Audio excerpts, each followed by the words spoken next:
Hello বন্ধুরা, আসসালামু আলাইকুম। আপনারা কেমন আছেন? আশা করি সকলেই আল্লাহর রহমতে ভালো আছেন।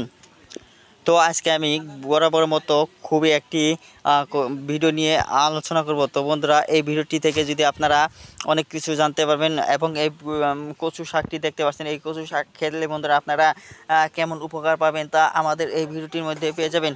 তার কারণ হচ্ছে বন্ধুরা, যারা নিয়মিত এই কচু শাক খায় তারাই কিন্তু উপকার পায়।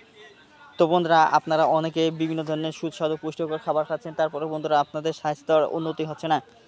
শুধু তাই না বন্ধুরা, আপনারা বিভিন্ন ধরনের ওষুধ সেবন করছেন, তারপর আপনাদের শরীর থেকে রোগ মুক্তি হচ্ছেন না। তার কারণ হচ্ছে বন্ধুরা, আপনাদের শরীরের মধ্যে রোগ প্রতিরোধ ক্ষমতা একেবারে কমে গেছে।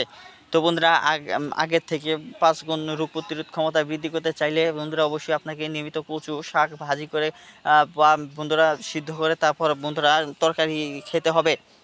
তো বন্ধুরা, এই কচু শাকের যে পরিমাণ পুষ্টি ও ভিটামিন রয়েছে, এই কচু শাকের মধ্যে প্রচুর পরিমাণে ভিটামিন এ রয়েছে। যারা ভিটামিন এর অভাবে ভুগে আছেন, তাহলে বন্ধুরা এবং কি যাদের রাতকানা রোগের মতো ভুগে আছেন, এই রাতকানা রোগ থেকে মুক্তি পেতে চাইলে বন্ধুরা অবশ্যই আপনাকে নিয়মিত কচু শাক খেতে হবে। এই কচু যে ঢেঁকিয়াগুলো দেখতে পাচ্ছেন, এই কচু ঢেঁকিয়াগুলো খাবেন।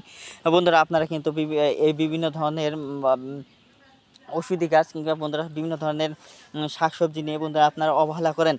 তো বন্ধুরা, এই কচু শাক আপনারা মনে করছেন যে এই বিনে পয়সায় পাওয়া যায় বলে এর কোনো উপকার নেই। তো বন্ধুরা, আপনাদের যাদের চোখের সমস্যা আছে, চোখ ঝাপসা দেখেন এবং কি বন্ধুরা চোখ চোখে অন্ধকার অন্ধকার দেখেন, তো বন্ধুরা তার কারণ হচ্ছে আপনাদের ভিটামিনের সমস্যা। চোখকে পরিষ্কার রাখতে হলে এবং কি বন্ধুরা চোখের গতি বৃদ্ধি করতে চাইলে অবশ্যই আপনাদেরকে এই কচু নিয়মিত বন্ধুরা রান্না করে খেতে হবে।